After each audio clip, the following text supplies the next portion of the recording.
Welcome into this edition of the Red Sox Recap. Game 1, Red Sox Rangers, Garrett Crochet, the highly anticipated debut. He was fine. Went 5 innings, gave up a few runs, had some walks, not as many Ks as I think most people were expecting. His velocity was down. He didn't have the command that I think we all thought he was going to have, but still an up and down, relatively solid game. I'm not going to say that it was bad in any stretch of the imagination.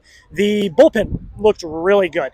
Garrett Whitlock, Aroldis Chapman, Justin Slayton were the highlights. Aroldis Chapman, I'm going to have to eat crow. I didn't like the signing in the offseason, but he's looking good so far. And then the offense, a rather lackluster day. Wilyer Abreu is the MVP. 2 home runs to get him over the hump, including one at the very end of the game. Kristian Campbell also got his first hit of the season. And the Red Sox are walking away as 1-0, tied with the Orioles and the Yankees at the top of the division. If you want more coverage like this, make sure you give me a follow. Make sure you subscribe to the channel for more Red Sox coverage. All right, let's get into the game as a whole. Garrett Crochet, that's what I want to start with. Again, the highly anticipated debut. He looked fine. I wouldn't say it was anything spectacular. It was not a Mackenzie Gore with the Washington Nationals striking out 12, 13 batters. Struck out, I think, 4 or 5. I don't have the stats in front of me, but looked solid. His velocity was down. He was around 96, 97 throughout the day. Topped out around 97 at the end, and lacked command. We saw that in his second spring training game. He walked guys. He gave up hits. He was leaving a lot of balls in the middle of the zone, and that left the bases, they left a lot of runners on base, thankfully due to the defense giving up no errors. The Red Sox were able to get out of it at the end of the day, but rocky up and down game for Crochet. He will definitely bounce back. I'm not worried about it whatsoever, and he got the job done. He only limited 2 runs in the 5 innings of work, so at the end of the day, I'm not going to harp on it. Solid game, but it is what it is. Let's go to the bullpen now. I'm going to eat crow. I am. I did not like the Aroldis Chapman signing in the offseason. I did not think it was going to be good.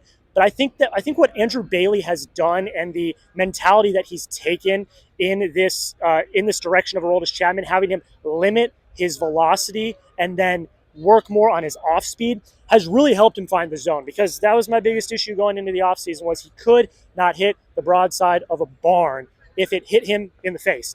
And he was able to convert. He had a very quick inning, got in and out quick, did not surrender any runs. He looked good. Garrett Whitlock, Justin Slayton also did their jobs. Whitlock is my pick for reliever of the year, and he looked really good, put together a few nice innings as well.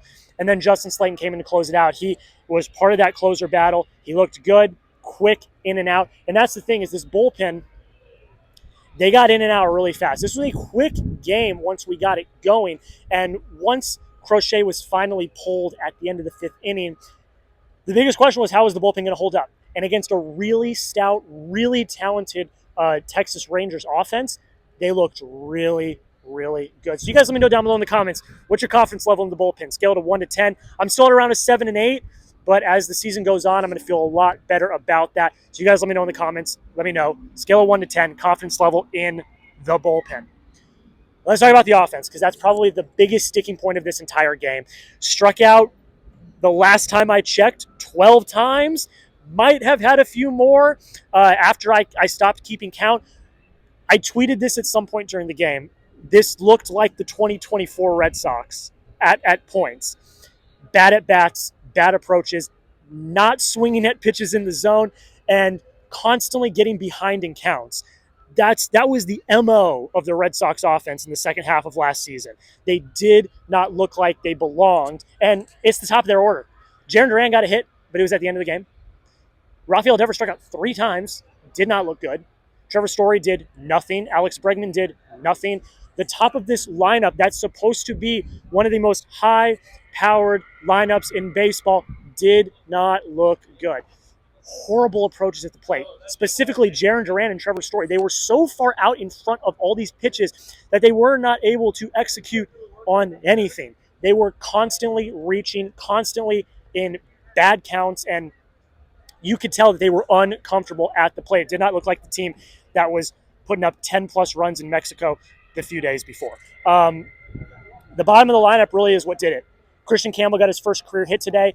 He slowly but surely settled in. If you look at his box score, he slowly settled in as the game went on. The first at-bat, he struck out. The second at-bat, he made contact. It wasn't out, but he made contact. The third at-bat, he walked. And his fourth at-bat, he got his first major league hit moving Trevor Story from first to third. Huge at-bat in the game. So it was really good to see that, maybe he had some of those opening day jitters to start the game, which is perfectly understandable, perfectly fine. It's your major league debut.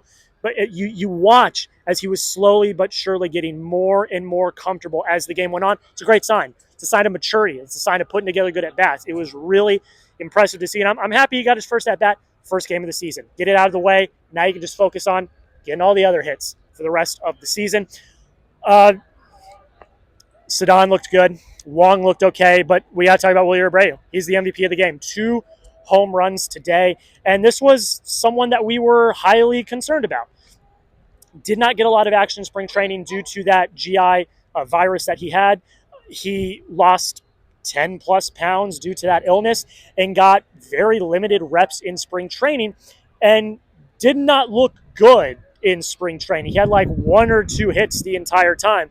So for him to come out here and prove, hey, I'm still who everyone thinks I am, and had 2 home runs, one of them to put him ahead in the ninth inning, yes. Put him ahead in the 9th inning when they needed it the most. That's a big deal. You've got one of your guys who is at the bottom of your lineup that showed up, showed out, and made it work when it mattered. I think another thing I got to give Alex Cora credit on this too is last year they didn't give Wilyer like any at-bats against left-handed pitching at all. And Cora left Wilyer out there for his third at-bat instead of going to Rob Refsnyder and let Wilyer hit. If that doesn't happen, and you bring Refsnyder in, then they probably bring Chris Martin into the game to counter that.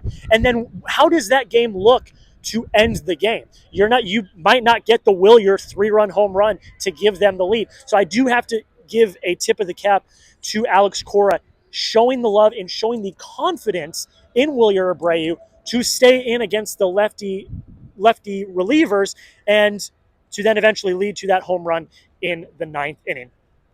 I think if I'm just going to put a cap on this entirety of the day, it's an up and down day, very reminiscent of 2024 in some aspects. I think offensively in particular, this looked a lot like 2024 Red Sox. But I will say there was a big positive. No errors today. The Red Sox committed 0 errors. And with the team that was the worst in Major League Baseball in defensive production, most errors, most unearned runs last season, for them to commit no errors today was, I think, one of the biggest reasons why they won this game. So big kudos to them. I'm sorry, Rafi. I'm sorry. I know you're going to be mad.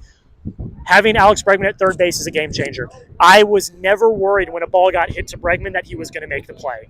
And that is a testament to how good of a defender he is. He won the Gold Glove there last year. So, Rafi, you're going to settle in. I'm not worried about you at DH, but having Bregman at third is the right decision. No errors today. That was a huge reason why they won this game. All right, I'm going to wrap it up. Go down below in the comments. One-word reaction. What did you think of the Red Sox win today? Did you like it? Did you hate it? Let me know. Give me your one-word reaction. Mine is relieved. Relieved, because there were times in the game where I was worried. I was like, oh God, are they gonna implode here? They're gonna give up a run here. Is Seager or Simeon or Langford or Adolis gonna hit that 2-run, 3-run jack and give the Rangers the win? The Red Sox held firm. They did not balk, and they came out with the win. Tomorrow, Tanner Houck on the mound. I'm hoping to see more Kristian Campbell action. Make sure you subscribe. Make sure you follow me on Instagram at the Red Sox Rundown. That'll be linked in the comments. I was posting a bunch of highlights, a bunch of photos on the stories and on the main feed. Don't miss out. Subscribe to the channel. Follow on Instagram. I'm posting stuff all weekend long. I'm going to be at the game tomorrow and the game on Saturday. Don't miss out. Subscribe, follow, and until next time, go Sox.